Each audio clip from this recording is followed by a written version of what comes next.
You're never going to be sure if you're ready to have a baby, but I've came across a checklist that you should read prior to having a child. So stay tuned so we could talk about it. And today I'm going to be talking about a checklist I came across that could help you decide whether you're ready to have a child or not. I finally found someone that was finally writing about this. I'm not really surprised because there's so many unplanned babies, including myself. I didn't think before I had a child. I always remember the women in my family falling in love, getting married, and having children. And some of them had upwards to like 10 or more kids. It's not something they thought about. It's something that they just did. If they were married, they got pregnant and had kids. And when I went from middle school to high school, it got even worse. The girls would always talk about hooking up with somebody, how they wanted to become someone's baby mama. It was kind of like a trophy to carry around. And I hate to say it, but as I became an adult, that process didn't change. No one considered factors or things you should take into consideration prior to having children. They just had them. No matter if their relationship was bad, if they didn't have enough funds to do it, if they didn't have the education enough to learn about how to raise a child or to cope with their emotions. I'm talking about myself as well. So I was too one of those adults that I fell in love, got married. And when I say love, I mean love, open quotes, close quotes, because we all say we're in love, but a lot of us don't know what love is. And I got married and I had children. So I got married at 18 years old. And by the time I was 20, I was already pregnant. And when I was 21, I had my first child. One of the things that I've always known, and I don't regret, I knew I always wanted to be a mother since I was younger. I already had my first child's name picked out in high school. I knew what her first name and her middle name was going to be. I knew I wanted 2 children. There's some parents that they have children only because their partner wants to have a child, and they just kind of give in. I wasn't one of those people. I really wanted my children. I just didn't think through everything else, all the other factors that are very, very, very important before I had a child. I always wanted to go to college, so I tried to stay focused in school and get good grades. Either way, I knew I wanted to go to college. I knew I wanted to have 2 children. That I was sure about. I knew I wanted to have a good job. I didn't want to be dependent on anyone. If it's one thing that I've always listened to my mom about is don't be dependent on a man. Don't be dependent on anybody. And I took her advice. I always wanted to go to school, specialize in something, get a high-paying job. So I knew I wanted to go to college, but I didn't have any money. So I researched what's the best way to get money to go to college. And I came up with the military. So I joined the Army so I could get the GI Bill right after I got out. After I got out of the Army, I researched how to fill out the form to get my GI Bill. And I researched colleges near me to see which one I wanted to go to. I went to see a counselor to talk to him and asked him basically, at that point, I wanted the career that gave me the best money in the shortest amount of time. The counselor said, well, that's information technology. So I studied for the test to get into the college, the placement test. I researched all that stuff. I paid attention in class because I wanted to be successful in the job market. I wanted people to want to hire me. I figure out what you needed to do in information technology to stand out. And that was certifications, so I got certifications. After I was done with my associate's degree in computer science, I had to get a job, so I hired a technical writer to help me with a resume.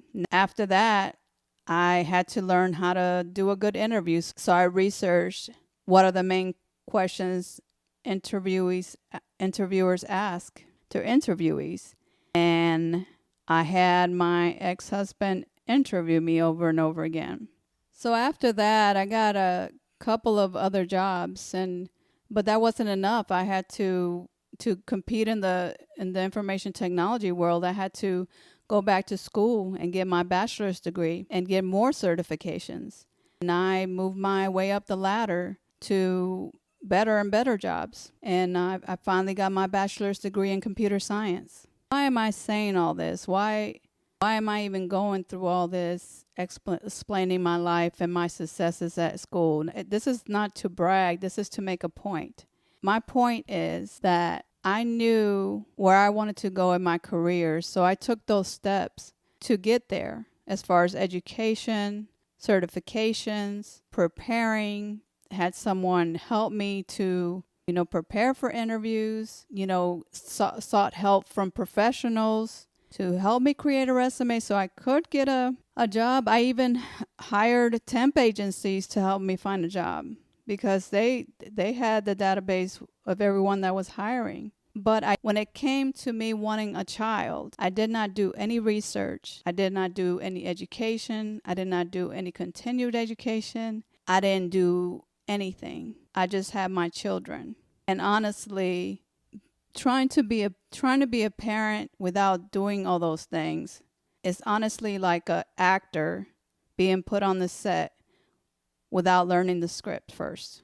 It's like going out there blindfolded, like walking in the street blindfolded and hope for the best that you don't get run over by a car. And a lot of people don't do this either. And that's mostly what my podcast is based on, is to try to bring awareness of these things, because you could still do something after you have children, but it's so much better if you just plan prior to having them to avoid making mistakes and causing your children childhood trauma.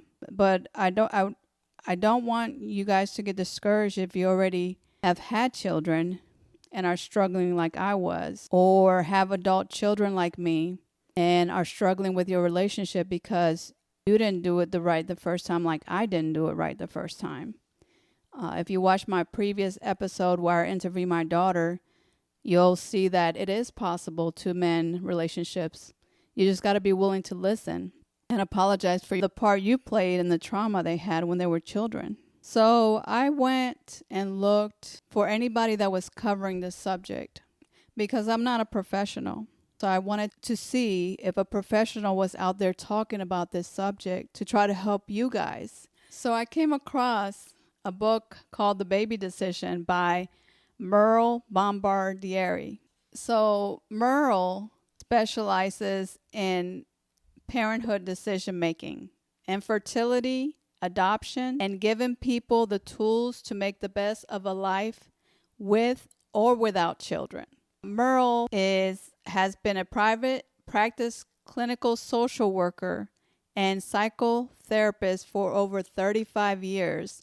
So she has had decades of experience with this.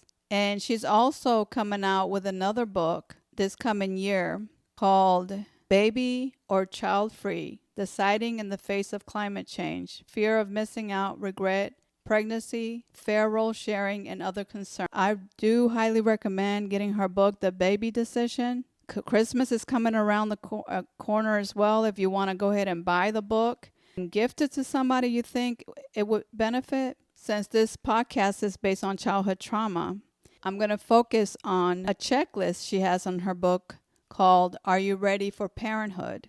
I honestly think that this checklist that she has on her website and her book should be turned into like a book that is required to be read by high schoolers, and or turn into a whole class, honestly, because between that and finances, those are some of the things that really our children should be learning. Because when they make the wrong decision about having a child, it affects everybody, including society. First thing on the checklist she talks about that you should consider prior to having a child is ask yourself, am I excited about bringing a child into my life, even if sometimes it scares me? The second thing is, do I or we, if you have a partner, have a good support system of family and or friends?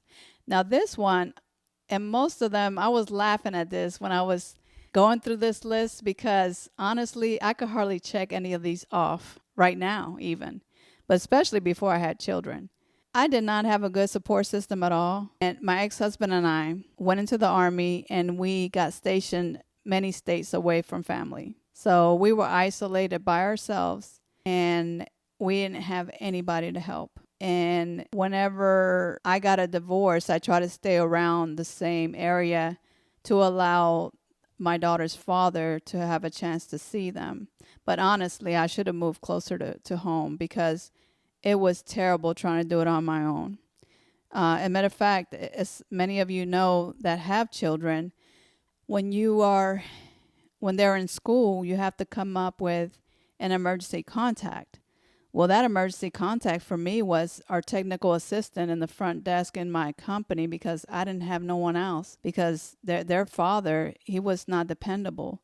So if there was an emergency and I couldn't leave work, they would call her to come get me. So the third thing that Merle talks about in her book that you should consider before having a child is even if finances are difficult, we have a safe, adequate place to live. We have the ability to provide our child with basics such as food, clothing, and medical care. The fourth thing is I can protect my child from harm by keeping him away from violent or abusive people, including family members. And see, this is one thing that I think about because I had people in my family that did wrong things to children without being detailed. And I was always looking out for that. But it just always surprises me how trusting some people are with uncles, aunts, grandparents, cousins. They're just very trusting with anybody just because they're family. Please don't do that. You don't ever know what someone's getting into. The next one is I am willing to seek medical care and counseling for my child when needed. Now, this right here is you might be willing to seek medical care and counseling for your child, but a lot of us don't have the money to do it. And that's why you should have the money before you have a child. Because like I said in my previous episodes, everyone always thinks about the best case scenario when they have a child. And they just think they're just going to go to school. I'm just going to have to pay for field trips and fees and daycare and everything else is going to be hunky-dory. But that's not the case. Your kids get anxiety, they get bullied, and other things, and where they might need to talk to somebody, and you want them to talk to somebody, but you do not have the funds. The next thing on the checklist is I'm relatively happy and mentally healthy. So this one I cannot check off at all. I'm not even gonna lie. I was not relatively happy or mentally healthy before I had a child. So it says I am relatively happy and mentally healthy. I am not so anxious or depressed that I'm unable to care for myself, work, or be in a relationship. I know how to control and deal with my anger without lashing out verbally or physically.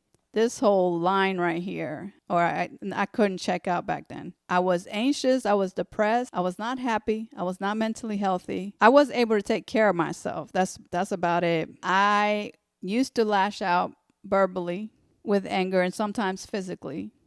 Where was this list before I had children? I just don't understand. This is so important. I don't understand. I wish we had these tools. I wish my mom had these tools growing up. But that's just the way it has been. We have learned so much about children and children's mind that we're improving now, and there's more awareness on how to deal with things and be better parents. And hopefully I'll make a difference as well. I understand that even happy, healthy children have moments of irrationality, tantrums, rage, and fear. In the first year of life, I know that I will be faced with crying, jags, wet and dirty diapers, and interrupted sleep. Just be aware of that and realize that your world is going to turn upside down when you have a kid. It's not going to be the same thing. Your life is not going to be the same. You need to be okay with that. And you can't be angry at the baby you decide to have. It's not their fault. You chose to have them. The next one on the list is if I had a difficult or abusive childhood, I have had therapy that healed me enough, to enjoy life more and feel more in control. I definitely had an abusive childhood and I did not have therapy or healed. My therapist and I both believe that I have healed enough to be able to enjoy parenting and do it well. First of all, I didn't have a therapist until now in my 40s. I definitely had some unhealed trauma, and I ended up having children. So if you're having a child, there's a reason why this is on the checklist, why Merle put this on the checklist. And I could attest to that because I didn't get healed prior to having my children, and it didn't turn out so good because I didn't know how to regulate my emotions. Anything that my children were going through, it was just too much for me because I was already not able to deal with what I was going through, and then I had to deal with what they were going through. It was just becoming too much. The next thing it talks about, it says, I do not try to deny problems, which I used to, with a stiff upper lip, false cheeriness, or unrealistic beliefs that I can make anything happen. I can acknowledge my own and others' suffering. This is very important because I looked at my child, the way I was raising my children, as they had it easy because I was comparing it to my childhood. So whenever my first daughter started complaining about things, I was like, you need to toughen up. At least this and this and that and the third didn't happen to you. And that is not right. You should listen and acknowledge what they're going through because although they didn't have it as bad as you, it doesn't mean they're not going through something bad with you. So listen to them. Try to put yourself in their shoes. What if you had a depressed mom that cried all the time? What if you had a mom that was angry at everything you say and not listen to you? Be the mother you would have wanted and just acknowledge their feelings. And it says, and deal with these caring and compassion. Don't, like I said, don't lash out and be like, oh, you just need to toughen up. No, deal with them with caring and compassion. I could therefore be present with my child even during bad moods. I couldn't do that. I couldn't handle it. I was dealing with my own stuff that I hadn't healed from. I understand that respecting my child's moods is an important part of her self-esteem and learning to cope. Even though correction, discipline, and moral education are crucial, I have a sense that I can accept the child and correct the behavior. So basically accept your child the way they are and just correct the behavior in the right way without hitting or any of, raising your voice. And it goes on to say, if I am in a relationship, I can accept and emphasize with my partner's suffering. So when I had my first child with my ex-husband, he didn't participate in anything. So, and whenever I would tell him, how hard this was, I'm working, I'm coming home, or I'm going to school. If I was at college at the time, I'm cleaning the dishes, I'm doing everything. And empathize with me. If you find someone that's not like that, especially if you guys are still dating with little things, he or she is not gonna be empathetic with you whenever you're trying to raise a kid together. Another thing you should in the checklist is I'm capable of apologizing. And this is one thing I had a problem with big time, and I finally did apologize to my children. I am capable of apologizing, giving sincere compliments, and negotiating. I did used to pay my daughter's compliments. So the next one is I do not assume that I can mold a child according to my desires and expectations. That's one thing I talked about in my previous episode, is that a lot of times, this is true, we try to mold our children to becoming how we are. We want them to act like us. So it goes on to say, I am interested and curious in the personality and interest my child will turn out to have as a unique being separate from me and my partner. And it's so fun, honestly. Like when I finally took the parenting class, it's just so fun to see their character just brought out to life. The next thing it talks about, I am comfortable with physical affection such as hugs and gentle touch. This is so important because learning more about my mom, I realized why she was like this. But when I was a child, my mom showed me a lot of affection and a lot of hugs, and then when I became a preteen, it's like the hugs stopped. And when I grew up, it was hard literally when people would hug me, I would just put my arms like this and cringe, like, why are you doing this? Why are we doing this right now? Why are you hugging me? This is weird. And I had to get out of that. And I did the same thing with my children when they were children. and babies up to they were preteen, I would hug them. I would show them a lot of affection. The time they became preteens, I kind of stopped all that.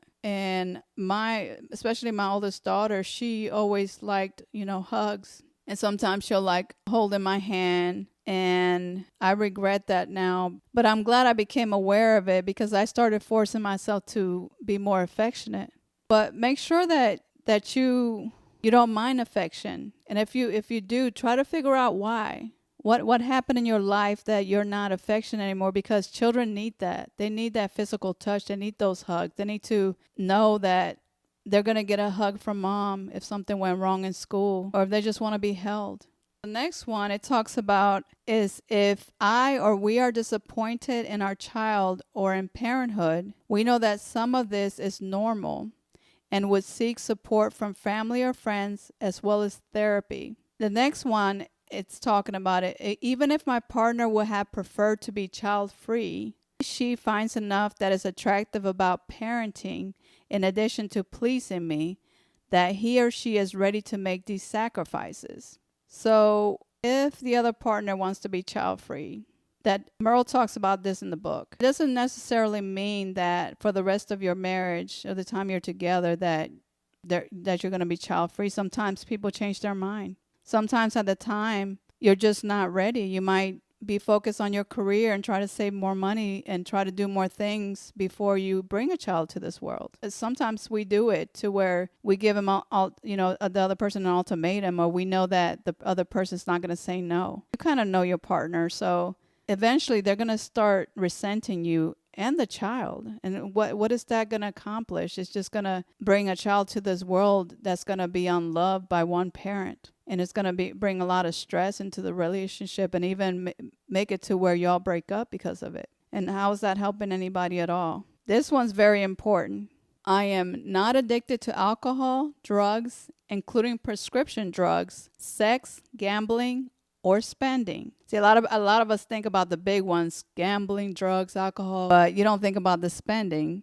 I often listen to the Dave Ramsey podcast, and I hear both men and women call in because their husband or wife has opened up a credit card they didn't know about, or a couple of credit cards they didn't know about. And I do believe that a lot of those people knew that their better half or the person they fell in love with had a spending problem. They just thought maybe they were going to fix them when they got married. I don't know. I mean, we all think we're going to fix somebody, right? That doesn't happen. I mean, it just gets worse. Yeah, because if you have someone that spends a lot, and if you think, and I'm going to have an episode about this, of how much it costs to really have a child, they're going to spend it all on, I don't know, clothes or whatever else, and you're not even going to have money for daycare or simple things like clothes for your children because they don't spend everything up. And the same thing with alcohol and drugs. I mean, that my ex-husband, he was doing drugs, and he would bring people to the not inside our house, but it was in our house. We had a detached garage where he would just go out there and do the drugs. And I had to end up leaving him because he put my girls and I in a very dangerous situation. And I didn't want anything illegal happening in my house, because if you think about it, if the police comes to your house and you said you didn't have nothing to do with it, but that was in your house, you guys are sharing that home, the police is not going to buy that. So all you have is two parents now in jail and their children, either with family members or social services. You can't have that around your kids. And if you're struggling yourself with this, please get some help. Do not have children, please. So Merle goes on to explain that if these have been a problem, the drugs, the gambling, in the past, I have been free of this for a few years, and I'm under the care of a doctor, mental health professional like Merle, and or 12-step program I attend regularly. The last one on the list, it says, if in a relationship, my partner and I enjoy each other's company most of the time, we are able to disagree and resolve conflicts. We do not experience uncontrollable anger, violence, or days or weeks of silence. We are not isolated, but have friends or family or community groups we spend time with. And Merle mentions this family and community again. And this is so important. A mom or a father is not meant to do this thing by themselves. It takes a tribe to raise a child. It really does. A lot of time children would rather speak with their aunt or a family friend about something that they don't feel comfortable speaking to their parents about or their grandparents. It's so important for that child to know that they have somebody else they could go to that is trustworthy to be able to do that, or the mom to have someone that she trusts to leave the child with just so she could get some alone time. It's so important to have your finances straight and have a good nest egg put away before you have a child. Because being in love doesn't fix you being broke. A lot of people say, well, let's have children and then we'll figure it out later. That doesn't work like that. It just makes everything worse, and then it just makes you more broke. And another thing I wanted to talk about is these adults, especially adults that have already had children. This really makes me angry when I hear them pressuring young adults to have children. Stop pressuring people to have children. If you want to do them a favor, give them the book like The Baby Decision, so that way they could learn how to be prepared before they have a baby. Don't sit up there and say, when are you going to have a baby? Oh my gosh, you're already 24, you don't have a kid, you need to hurry up, you're getting old. Stop doing that. All you're doing is bringing more children into this world that are going to come to a home with unprepared parents that's going to cause them trauma. That's all you're doing. And another thing Merle talks about in The Baby Decision is, are you ready to give up your freedom? Think about that. Right now, you're able to get up whenever you want, especially on the weekends when you don't have to work. And if you want to go to the coffee shop, you'll go to the coffee shop. If you want to go out with your friends, you'll go out with your friends. If you have a baby, you have to pack up the baby bag. You have to bring out the stroller. You have to make sure you have enough milk. You have to have a milk warmer, so that way the baby would drink it because they like warm milk. All these things you have to think about. And then when you get there, the baby might be crying. It gets to the point sometimes where you don't even want to leave the house, especially in the first year. So think about those things, because if you don't think about them and then you still want to do those things and go out with your friends and stuff, you're gonna resent your child and be mad and take it out on them. So make sure you get all that out of your system. There's no rush to have a child. There's really no reason to have a child so young. As a matter of fact, I listened to Merle in a podcast. It's called the Liz Moody podcast. And Merle, in this podcast that she's interviewed in, she says that she believes the best age to have a child is 38 years old or 39. Go check that out and see why she thinks that. How about you? Do you have any other advice that you should consider before having a child? Comment below, and please share this with somebody that might benefit from it. I love you guys, and I thank you for your support. Please share this with somebody that might benefit. Thank you. Lord, give me a sign, a sign. I've got my own issues. I need a comb to get through. Don't need to groan with you. Just go get your own tissue.